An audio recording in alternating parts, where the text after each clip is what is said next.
Hi, welcome to the Glam Life Podcast. My name is Victoria Rocca. You might know me as Victoria Glam. If you follow me over on Instagram. And if you don't worry about it because I'm here for you on Spotify on Mondays. Two things important for you to know about this episode. One, it is 3 a.m. on Saturday morning, and I am in London. And I'm pretty sure I got that right. I think that it is Saturday morning. Number two, my dog ate my microphone, and actually quite a few months ago, and I simply haven't bothered to replace it. So, um, I you would think that this episode will be about the UK PMU conference in London. Ha! It is not. Instead, this is my Aveda episode. So I am an esthetician by license, and I graduated from a school called Aveda, the Arts and Sciences of Esthetology was my program. I graduated in December of 2016, and while I practice a couple of things that my aesthetic license awards me, like lash lifts, I don't do tons of things in the aesthetic world because I'm so heavily permanent makeup based, with just like those are my main personal services. However, that doesn't mean that I don't love being an esthetician and waxing brows and laminating them and doing lashes and everything.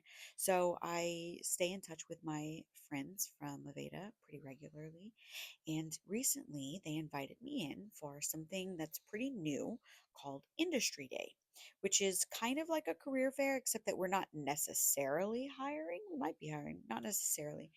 And the girls in school, some guys too, sorry about that, they will come by your table and chat with you about your business and about what it's like to work in the industry locally in our town, working for yourself versus working for other people, etc. And I did something at the time seemed like such a great idea.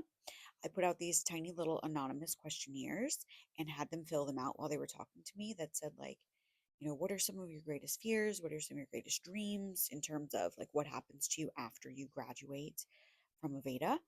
And I got lots and lots and lots of people to respond. But the reason why I said it sounded like a good idea at the time is because the way that I just described it to you probably sounded pretty good, right? We should have some good content. I should have lots of questions to answer, except that they were kind of all the same, which is still good.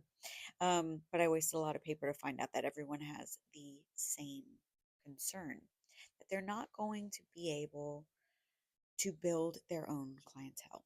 And I know we talk about that in great detail here quite often. We talk about owning your own beauty business. We talk about marketing yourself. We talk about outreach. And we talk about things like your organic sales funnel. Every once in a while, we talk about, like paid ads and that kind of thing, like a more paid sales funnel. By the way, Danny Tran is here at UKPMU conference. Maybe I can pull him aside and have him answer a few questions. We'll have to see how busy tomorrow gets, honestly. I did, however, get a few voice notes from some of the gals, and I'm happy to answer those questions as well as a cautionary tale. So if you work for others and you've been seeing online that it's possible you are misclassified, as a fellow formerly misclassified individual, I have to tell you, you are paying through the nose for it. You don't even realize. You don't want to rock the boat. It's not that serious. It is that serious. And shame on you for allowing somebody to treat employees that way. So I'll let you listen to her kind of cautionary tale in a moment. Now, of course, she couldn't give us a conclusion because it's still in the court system being litigated, but I will definitely play that for you. So let's just kind of get into the first question. So first, I ran into a wonderful gal named Selena, and she was actually graduating that very day. She was the only person who came up to me and said, "I'm graduating today." And yeah, so here is my new girlfriend, Selena.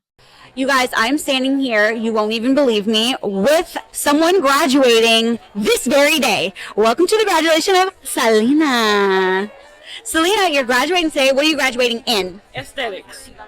Aesthetics. And what are you going to do after you pass your very easy state board? I promise you it's very easy. I'm wishing that on you right now.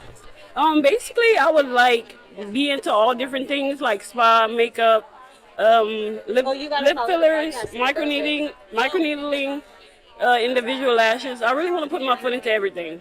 Oh, and she is such a Southern woman. She said, I'm going to put my foot in it. So that means she's going to do a really good job for everyone listening who's not in Louisiana. If you put your foot in it, you killed it. You crushed it. You did a great job. And I have no doubts that that's exactly what you're going to do, Miss Selena. What's your number one concern when you enter the job market? Basically, if I will keep the clients coming in, like will the clients like my services, how they rate me, basically that. Return clientele. Yes. Okay, so we're going to talk a little bit about return clientele. Thank you, Selena. The audio on these live recordings are such a treat. So, Selena is worried not about necessarily getting clientele through the door, but about getting them to come back through the door. So, return clientele in particular was her top concern. And I think that just comes down to client experience and also building a reputation for yourself and kind of not just crafting the experience, but also the aftercare. So, this is when we're talking about going above and beyond. Are you sending things home with them? Are you sending them home with trial products that they might come back and purchase from you? Are you checking in on them to make sure that, they've got the results that they want? Are you rebooking them ahead of time? Are there any incentives for them to bring people in with them, like a referral source? So I think the number one way that you can be assured someone is going to come back through your door is when they are checking out, simply saying, I'm going to book you for your next appointment in 6 weeks. What day works best for you? Is there any day of the week that works best for you? And if they hem and haw or kind of pause or hesitate and say, I'm not really sure, I don't know what I'll be doing in 6 weeks, you can say, listen, this will be a reminder appointment. I'm going to put a soft appointment on the books, and you will get a text that says, hey, your appointment is Monday at whatever time. You message me and tell me if you want to keep it or if you need to reschedule. And if that is the case, about 90% of the time, they will show up to that appointment. 5% of the time, they will call or text you and say that they need to reschedule it. And 5% of the time, they will call and say, hey, I need to reschedule it. I don't know when. I'll call you. And maybe you'll see them, maybe you won't. But yeah, if you can just get it, if it's not on the calendar, it's not real. So them saying, yeah, I'll be back in 6 weeks. I'll just book online. No, they won't. No, they won't. Don't let people lie to you. Or really, I guess, don't let people lie to themselves. I'm standing here with three of my best SD friends, and they each have questions that I'm going to answer on today's podcast. So first, we're going to go with Miss Kaden. Hi. So, Kaden, what are you most concerned about when entering the aesthetics field in a small town like Lafayette? Just not knowing enough. Like, even though I have a basic foundation, just not knowing, I guess, and the intimidation of other people having more experience than me, just not enough experience, I guess. Brienne, same question. Definitely the competition in our small towns. Even if you go to Youngsville, there's only one or two spas. Same with Lafayette. Every spa offers different things, but being a freshly new SD graduating, it's really hard having everything down that people who have been in the industry for 5+ years have. So, do you guys kind of feel that competition within your classmates? Do you guys feel like we're still best friends, or do you feel like if I get a job, you don't get it? Oh, we're still friends. We all mostly like each other. Not mostly. Brianna? I'm sorry, what was the question again? Well, you can just speak to that. Everybody's your friend in class? I say so. I'm pretty nice to everybody. I heard a rumor that you guys have each other, all of you, on Life 360. We do. We do. We do. We love knowing where we are. Whose Life 360 account is it? Well, actually, it's mostly all of us. We created this one little group, just like a couple of us that wanted to join it. Who pays for it? Nobody. We don't have. It's free. Oh, it's free up Yeah. to so many people, though. Yeah. I mean, Are you guys going to stay in the group chat after? Yeah. probably. Because we have plans, like we're going to go to her house, ride horses. Okay. Yep. And then we all live, well, us live close, so we'll probably hang out a bunch. In terms of feeling a little intimidated, and I know some people will call themselves a baby stylist or a baby SD right when they graduate, I want to remind you of two things. One, education is lifelong. Lifelong. There are so many things that are going to benefit me in my career as a personality, a podcast host, someone who hosts at conferences, which is why I'm in friggin' London right now. There are so many skills and techniques that are going to help me as a permanent makeup artist throughout my career and lifelong that I haven't even learned yet. I haven't even learned these things yet. Education is lifelong. You are always going to be taking another class. You are always going to be learning from somebody that you work with or work alongside of or meet one day at a conference and watch them demo. I took 3 different nanostroke classes and I couldn't nanostroke brows. I took 3 different classes and I could not do it. And I was at Woolop, Miami 2 years ago, 3 years ago, and a girlfriend of mine was demonstrating. So I was standing there videoing and just chatting with her and watching. And I asked 3 or 4 questions and I just watched her hand and I watched her and I listened to her as she was educating. And when I went home, I picked up a needle and my machine and a practice pad and I nanobladed perfectly. So shout out to Miley. What up, girl? Out there in Scottsdale doing her thing. You are the reason that I can, stroke. And so don't feel inferior or like you're supposed to have it all figured out right now, or like everybody is so far ahead of you. Comparison really is the thief of joy. Miley Cyrus said it the best. It's the climb. It's not. Tupac also said it. He said it's all the fun is on the way up. So once you're at the top, the only place to go is down. And you are going to be learning lifelong if you are actually passionate about your career and someone who's going to do well. If you're a professional, you will continue to seek out education. You will continue to learn from other people. You will continue to work on and develop your own techniques and research products and understand skin and how it heals, or hair and how different chemicals affect it, and how to create that longevity of a style or a color. And it's just your responsibility. No one class, no one educator is going to teach you everything. That's not how education works. So don't feel pressured to know everything right now. And if you don't know how to price your services, and your current thought right now, I'm in your brain, your current thought is, well, I'm looking around at what everybody else charges. I have less experience. So I'm going to take, she charges $200 for this service. I'm going to charge $150 because I have less experience. You're doing it wrong. You're doing it wrong. Go to victoriaglam.com/consulting. Buy my online course. It is so fucking cheap in comparison to classes or coaching, and I will literally show you the formula on how to price things out. I will literally break it down for you number by number. Don't make that mistake. Just because you have a little less education doesn't mean that you shouldn't be able to pay your bills. That's bullshit. And you don't know if you can pay your bills or not if you're just guessing your price. Moving on. Um, yeah, the other thing about feeling inferior or like you don't have the education that other people have is that I want you to know that everyone feels that way. Everyone feels that way. It's called imposter syndrome. Um, April Meese, another podcaster, said that one day on a live on a Facebook group that doesn't exist anymore years ago. And that was the first time that someone had put a name to the feeling for me. I was driving and listening. I had my phone on the seat, the passenger seat in my car. I was just listening. And when she said that, I actually pulled over and joined the live and was like, "Tell me more about that. What is that? What is that?" So funny. I was on the corner of Pinhook and Vero, and I pulled over in the Walmart parking lot.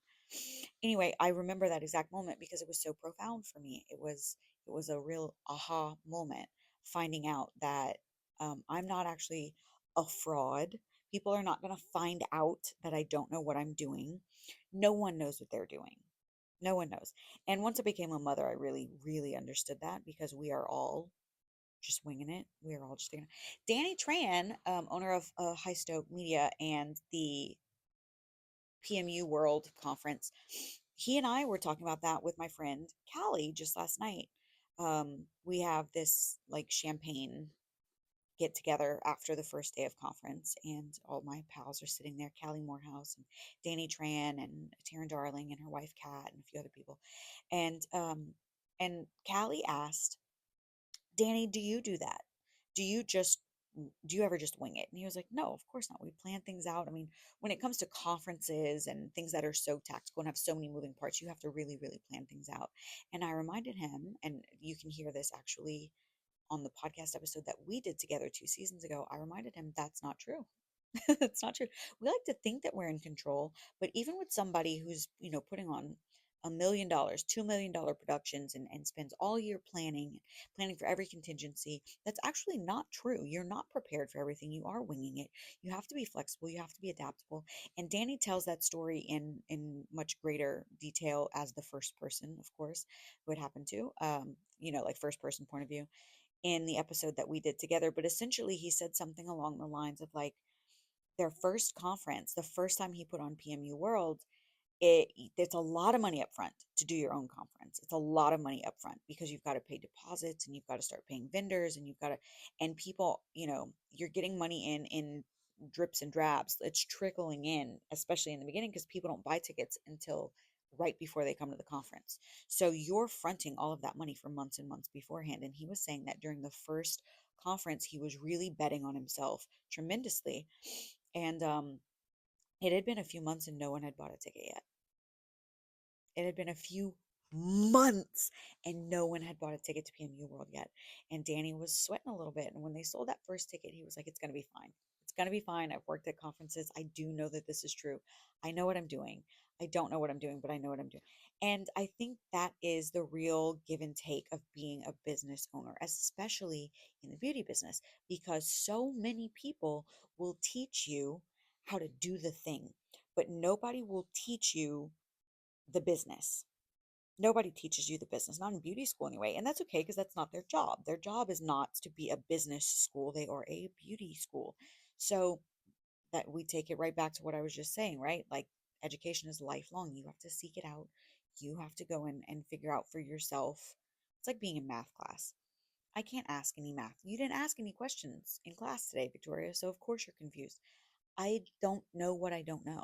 I didn't know what questions to ask because I'm so fucking lost that I didn't even know whatever you guys were talking about. I couldn't ask a question to give myself clarity because I was so confused. I didn't know what to ask. That's how business feels in the beginning. Everyone feels that way. Everyone feels that way. And as you go along, you learn and you grow, you make mistakes and you learn from that. And you fail a bunch of times until you finally figure it out. I don't know how many businesses before I opened up my own permanent makeup business. I am an incredibly accomplished seamstress. I was taking in, I sewed a few ball gowns around Mardi Gras season because I live in Louisiana, but I was regularly taking up hems, taking in jackets and dresses and letting things out where I could, serging things, just giving like a professional finish, like not quite tailoring, but kind of. And then I was a birth coach. I was a doula, and that's actually how I met Taylor, my co-educator at the Microblading Institute. I was her birth coach for her second son, Caden. He's so sweet. He's almost 10 years old. Or no, he is. He's almost 11, I think, or 12. I don't know. Time is getting away from me.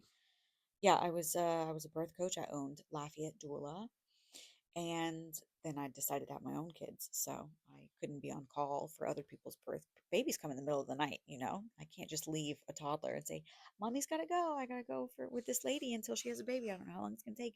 Just stay in your crib, okay?" Couldn't do that.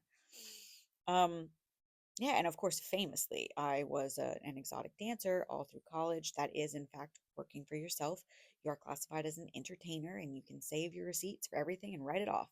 Get your nails done, you buy makeup, you get a spray tan, you have a tanning membership, you buy new lingerie from Victoria's Secret, you get your hair cut and colored, um, brow wax, teeth whitening, all that stuff. As an entertainer, you get to write all that stuff off. That was in fact a business, and I remember being told, you're the only person who like gets receipts when you do tip out at the end of the night. You're the only person who treats us like a business. I have been an entrepreneur forever, forever young. I wanna be forever. I need to go to bed. I'm so jet lagged. Anyway, yeah, you make it up as you go and you learn something from everything that you do. When I worked in corporate, I took lessons in management from that. When I worked in the strip club, I understood customer relations and sales. When I worked in as a seamstress, I was figuring out precision and detail orientation. When I worked as a doula, I was learning pain tolerance and pain management techniques and understanding empathy and the human condition.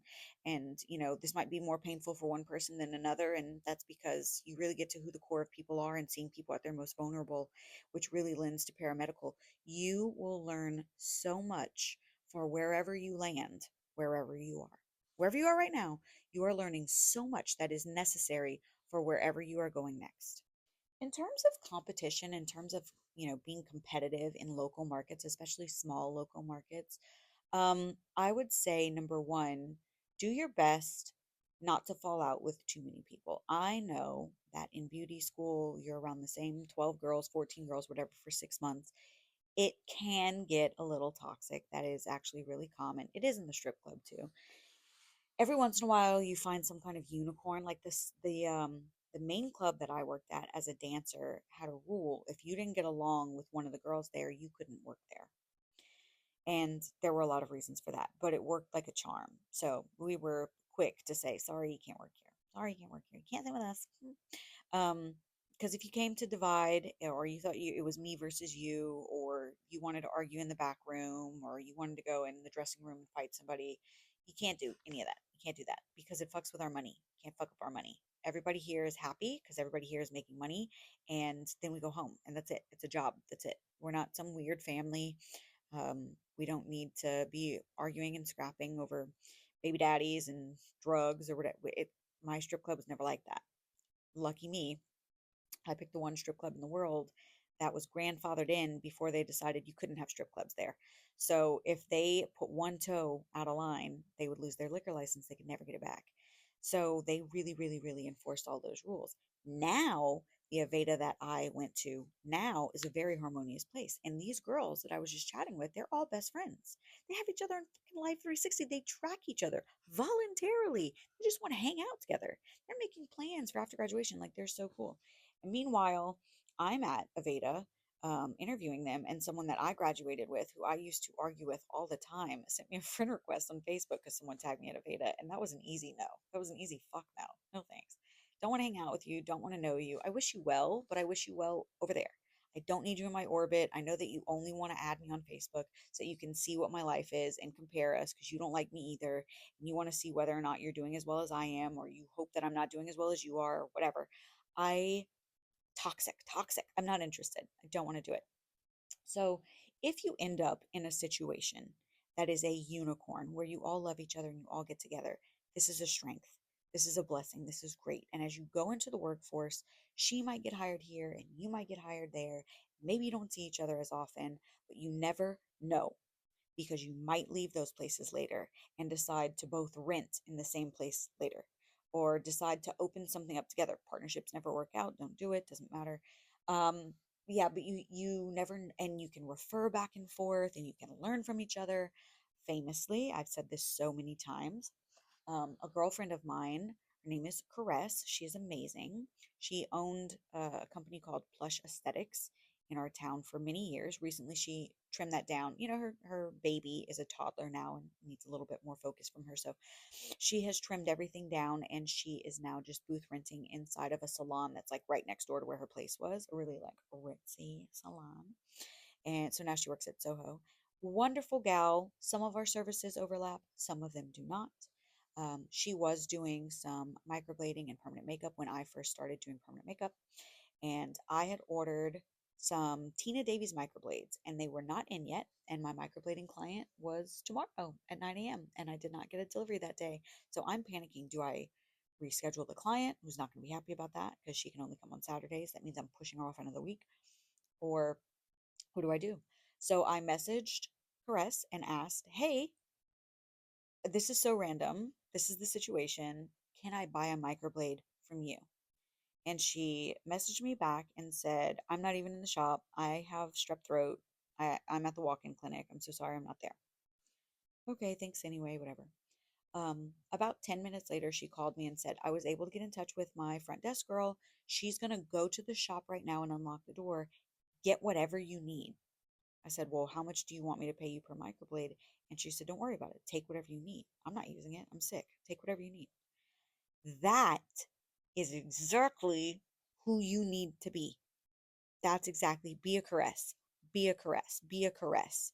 As long as you are in business, be a caress or a Shannon. Shannon was the first person who allowed me to booth rent from her.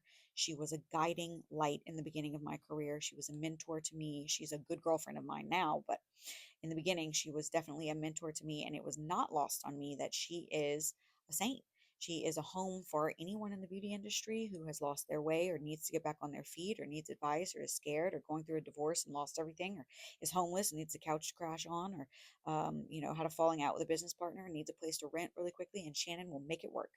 Be a Shannon. Be a caress as long as you can. It might feel good in the moment to tell somebody off, but take it from me, a former hot button. It's not worth it. Don't do it. It doesn't matter because look, here I am 10 years later with somebody still in my friend requests so that they can quietly hate on me. So what's the point, What did I get out of that? Nothing. So yeah, these girls have the right idea. They really do. And if you are unfortunate enough to already be in a situation where maybe the gals don't get along in your class so well, maybe you guys just didn't gel the way that other places do, remember two things. One, leadership sets the tone. So the fact that we have an all new regime out there at Aveda right now is why these ladies have a great time hanging out together. That is why things went well in the dressing room at the strip club I worked at, because we had absolutely great management. What up, Robert? What up, Nando? You guys did amazing jobs. And so it's partially not your fault. Some of that is because you probably are in a toxic culture as a salon vibe. And secondly, you can choose not to participate. You can't control what other people do, but you do control your reaction. So just because it might feel good to say right now doesn't mean that it is the right thing to do long term. Because you know what? One of the girls in your graduating class may not stay in aesthetics. Instead, she might go get a government job and work for City Hall. And when you call and say, I haven't had a ticket in 10 years and I just need to take, that little defensive driving class online so that this doesn't go on my insurance company. Who knows? It might be Kelly who answers the phone and says, You guys, I am still at Aveda, and I have another student here. She actually has already graduated, and she has a little bit of a cautionary tale for us. So we've talked at length multiple times about being a 1099 versus a W-2 employee. There's no such thing as a 1099 employee, and unfortunately, it sounds like this former student ran into a little issue with pay structure. Just without giving us details, because there is pending legal action, tell us a little bit about what happened. I started off at a salon and I was assisting. It started off amazing at first. Like, she was very sweet. I loved the salon. But things kind of started going downhill whenever I started looking at my paychecks and the hours were just not adding up. And I had questions about it and they weren't wanting to be answered. They were just kind of pushed under the rug, and me being fresh out of school, I was just kind of like, oh, well, yeah, I'm just an assistant. Like, I didn't think much of it. But it is so important to check your hours, even as an hourly wage. Like, that is one of my main things. You have to keep up with your hours, because that screwed me. So without getting the proper paychecks, I eventually stopped working there. And now I'm taking legal action, going to court. How much was missing from the check? Over $500. Per week? Oh, so I got bi-weekly paychecks. Yeah. So it was every 2 weeks I would get around $500 short. But that was from the beginning. So I didn't really know, like, oh, that's not what I'm supposed to be. That's not right, you know? It was around like $5,000, I think. Yeah. And were you 1099 or a W-2? W-2. She's in big trouble. And she is, because I didn't have to pay for any products, anything like that I used. So I was strictly hourly. I should have been getting all of that. How did you realize that there was something wrong? Whenever I was talking to my parents and they were like, so you should be making like a good amount by now. And I was like, I should be, right? Like, I should be. You would think that I would. And I wasn't. Like, in the app that we had, you could go back and see like what hours you worked, and I knew what I was supposed to be getting paid hourly. And so I did the calculations and realized, oh my gosh, wait, this is not at all what I'm supposed to be getting. Like, I'm missing a lot. It What was did she just, say when you asked her about it? well, I texted her about it one day, and In writing. yes, this is all in writing. That's why I went to court. I said, no, I have proof. And so I texted her and was like, hey, I just have a question about what I'm getting paid hourly. Did something change? And she said, no, nothing changed. I just noticed that you were staying a little bit later than what I was staying. Now, mind you, she would make me stay to clean up her station, like whatever. I had no problem doing that, but I thought I was getting paid for it. So she tried to make up the excuse that, oh, well, you weren't supposed to be getting paid for that. But that was never stated. I'm not driving an hour and a half each way to volunteer at a salon. I'm not doing that. So she had recently gotten a new manager, and things were not the best between us. And so she jumped in and was like, well, you shouldn't be questioning it. Well, this is my money that we're talking about. Like, this is my job that I work every day. And I was there from like 7 in the morning to probably close to 9 at night.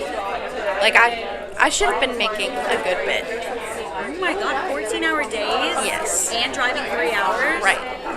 Were I you was nervous tired. to say anything? In the beginning, yes, because like I said, I was new. Like, this was my first job out of school, so I was concerned, like, well, what if I do lose my job, you know? But it was better in the end that I lost my job, and I'm able to find something newer now that's closer to me, that's going to actually work with me and support me than somebody that doesn't really, they're just taking advantage of me. So if you find yourself in a situation like this where you can just tell something is not above board, you're sitting, like she said, she had to sit there and actually calculate her hours herself, and she had to add up that something was wrong. One of her first warning signs was that her family was like, you should be making pretty good money by now. And she was like, I should be. I should be. Something's not adding up, you know? Um, or maybe you because you listen to me the difference between a 1099 and a W2, and you can see that lines are being crossed. That one is so very common, and nobody wants to speak up because it's common. Everybody's doing it. So you don't want to be the one to rock the boat. Or maybe it's something like, you just feel like there is some discrimination in the workplace, like my girlfriend Kimberly, who I always talk to you about, and you've never met. I swear to God, she exists. I love Kimberly. Kimmy was in Orange County, and she moved to Tennessee, where she doesn't know anyone, and she's just basically starting over and has to build a clientele. So she did the smart thing. She got in with someone else who was going to promote her, and they would do a service split. So she's going to be an employee there, right? This lady put her in the back room and didn't tell anyone she was back there, and expected that Kimmy was going to go and, whatever clients she could find, this lady would get paid off of. But she didn't really put a whole lot of effort into getting Kimmy booked, and actually started kind of cock blocking her a little bit. And Kimmy came to me and was like, hey, w- let me give you the situation and you tell me what your opinion. Like, am I being crazy? You're not crazy. You're not crazy. Bitches be crazy. And sometimes you got to stand up for yourself. You got to fight for your right to party, to work. You have to actually, sorry, sometimes you have to stand up for yourself in the workplace. That's just the way it is. That doesn't mean that you have to be a bitch. And listen, they might gaslight you and tell you you're being a bitch. That's fine. You can call me a bitch all day. You could call me a bitch. I don't care. I don't care. People used to call me a stripper bitch. And I would say, yep, your dad gave me your allowance. So in that way, it's really funny. I think whatever. It's a coping mechanism, right? Like everybody has trauma. Everybody gets abused a little bit at some point in their life, verbally, or mentally or whatever. And the way that you cope with things is really the only decision that you get to make. You don't get to decide how other people treat you. You can teach people how to treat you. You can set boundaries so that they can't treat you just any which way. But the first time they meet you and this is how they're showing up, the way that you react before you decide to set those boundaries, or as you're setting those boundaries, or removing yourself from the situation, the way that you react is the thing that counts. And that's what you get to choose. So if you feel like in your workplace you are being mistreated, or you are not being paid properly, or you are not being compensated, or you're being taken advantage of, or clients talk to you just any which way, or there is someone else who works there, a coworker, maybe not management, but a coworker who mistreats you, or whatever, you get to decide whether or not you stay. You get to decide whether or not you take some kind of action. And that doesn't always have to be legal action. Sometimes that literally means just saying, that's such a weird thing to say. Why would you say that to me? Are you racist? In front of clients. Because what is she going to say? Because what is she going to say? Yeah, you get to decide how people treat you and what you will accept, and then you have to actually take action after that. So that's when you are setting boundaries. That's when you remove yourself from a situation if you need to, and that's what this girl did, and I'm really proud of her because as a baby stylist, as someone who feels inferior and has like an inferiority complex, somebody who has imposter syndrome currently, someone who feels like they're still trying to learn everything there is to learn and they're just grateful to have this job. It took a lot of courage, it took a lot of strength for her to say something is wrong. Something in the buttermilk ain't clean. Something in the buttermilk ain't clean. And good for you for saying something, honestly. Good for you for saying something because it's not just about you. It's about the girl who comes after you. I coached this woman once upon a time who I knew something was wrong. I knew something was wrong. She was saying that she does lashes and she teaches lashes, and she kind of had a little bit of a scarcity mentality of like, well, I don't know if I want to teach these girls how to do lashes because then they're going to take my lash clients. And I was like, oh, red flag. That's not the mindset of an educator. So she would teach the girls how to do lashes and then she would employ them, or she would employ people and then she would teach them and something like that. But she wasn't actually employing them. They were 1099. I don't remember the exact specifics. This was years ago. It was something along those lines. She definitely was misclassified. And there were a whole lot of like, I want the benefits of having employees, but I don't want the responsibilities of having employees. So they're not going to be employees, but I'm going to treat them like employees. And she pushed the girl a little too far. I don't remember the specifics around it. Maybe the girl like asked if she could also be trained in something else. And the lady was like, nah, stay in your place. And the girl said, okay, no problem. I'll just leave. I think this is correct. I think this is the story. No problem. I'll just leave. She quits the job and decides to just go and do her own thing so that she can be more in control of what services she's providing and what education she's getting, which is fair. I think that's fair. And the lady decided, my client decided to go after her former employee saying, well, I educated you, so you owe me for the education. And I was like, oh, maybe let sleeping dogs lie because she was very misclassified. And it doesn't seem like she's trying to like steal your clients or whatever. She said, well, she opened up down the street or a mile away or next door or whatever it was. She wasn't very happy with that. And maybe she had one of those non-competes where like you can't work within X amount of miles of her shop because there's competition for the same clients that you were working with when you worked in her salon, something like that. Well, listen, I warned this lady against this so many times, and her husband was very involved, and he was very loud and wrong constantly.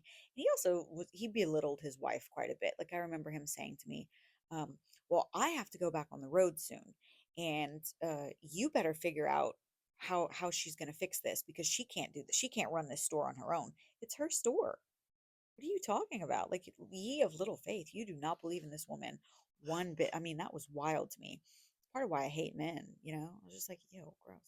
Not my men, of course. I love my men. And Danny's nice. Um, and my dad's cool ish, kind sometimes, usually. I did get blackmailed with his nudes at one time. I hate my best friend's ex-husband. So there's a man. There it is. Also, this man. I was not pleased with this guy at all. I was like, ew, you're a little misogynistic. I don't like hanging out with you. So, anyway, they wind up in court, in a court case, because, of course, the girl was like, yeah, you don't get to bully me out of money when I don't even work for you anymore. I worked for you. You earned a percentage of every dollar that I made. I don't now owe you money because I decided to open my own place. I can do that if I want to. So, because she was technically 1099, right? She's supposed to just be a booth renter. She not only lost the court case, but a great number of her employees showed up to the court case and sat on the side of the wronged employee. Sweetie, it's not funny. It's uncomfortable. That was an uncomfortable giggle I just did. Because as the coach who warned you against this, what do I do? What do I say? I can't fix it. because the only way to fix it was to get ahead of it. And that's what I tried to do. I asked you to drop this. I told you I didn't think it was a good idea. I said, I think we should revisit contracts. I think we should fix things because these people are very clearly misclassified, whatever. So on the employer side, she really just was not seeing it. She didn't see how she was in the wrong because she had someone loud and wrong in her ear telling her this is how it should be done. Someone who doesn't even work in this field and didn't know what they were talking about. She was under bad advice and she took that advice and she executed and it went poorly for her. And seeing it from the esthetician or the cosmetologist side, in this case, for the girl who's saying, hey, you can't dock my pay because you decided you wish that I had done this voluntarily. You can't do that. I would be willing to bet that that employer took the news just about as well as my former client did. She probably thinks she's absolutely in the right, and this girl is going to win. This girl is going to win. I had someone misclassify me and then attempt to sue me later. Um, and so I rang up the IRS and I said, yo, I was a misclassified worker. And they took all my paperwork and they took her paperwork and they called me and they said, you were hella fucking misclassified. But just so that you know, we're going to put it through. We will put it through. We almost always side with the worker, and you are very, very right in this case. And it will be detrimental to this lady and her business. She might have to, I mean, I don't know what her financial situation is, but this could spell like bankruptcy for her. But for you, you will also have to go back and amend your tax returns for the last few years. And in doing that, you might wind up owing a little bit of money, not a significant sum, but because I was filing as 1099, not W-2, I was taking deductions because you can, you're a business, right? Well, I would not be able to have those deductions to offset the income. So I would have to come up with the money out of pocket to pay um, the back taxes that were owed. Now, this lady was going to get hit with the back taxes, with the fines for not paying them, and with fees for misclassifying people. And then they were going to open an investigation and look at anybody and everybody she'd employed for years. And I was like, you know what? It's not worth putting my family through going through all this tax shit and coming up with the money to pay the back taxes and whatever. But also, fuck that lady who wanted to treat me so badly and was trying to weaponize the legal system against me for simply saying, I don't want to work for you anymore. Fuck that lady. But I had so many girlfriends who worked there, and I didn't want to go and destroy them as well because they would have to do the same thing.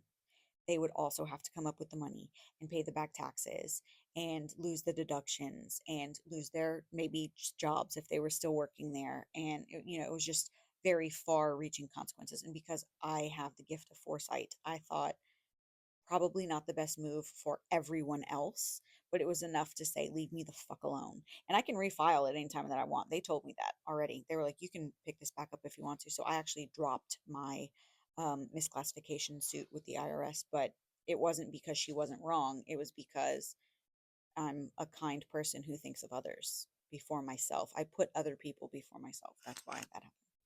But so I fully relate. I root for this lady who we just heard from, and that's not okay. You don't get to basically indenture people into servitude to you. Oh, well, you have to stay after me and clean up, but I'm not going to pay you for that. That should be voluntary. And then drive 90 minutes home. Go fuck yourself. Anyway, that is enough for me. I don't know how much of that I'll even keep in the podcast. I'll probably cut a lot of it out because I don't like to talk about other people's legal situations, save for the lady who shared with us. But I'm talking about, of course, my former colleagues and my current friends. So I need to go to bed because it's like 4 something in the morning now, and I have to be up and awake and present and rested at the UK conference all day tomorrow. I'll try and get some sound bites and put together a podcast episode about the UK PMU conference for you guys. I love you so much. I'm going to edit this on a plane and have it out for you Monday. I promise. And I will see you right back here. Well, that's not true because I won't be in this bed in London, but I will see you right back on this podcast next Monday. Bye.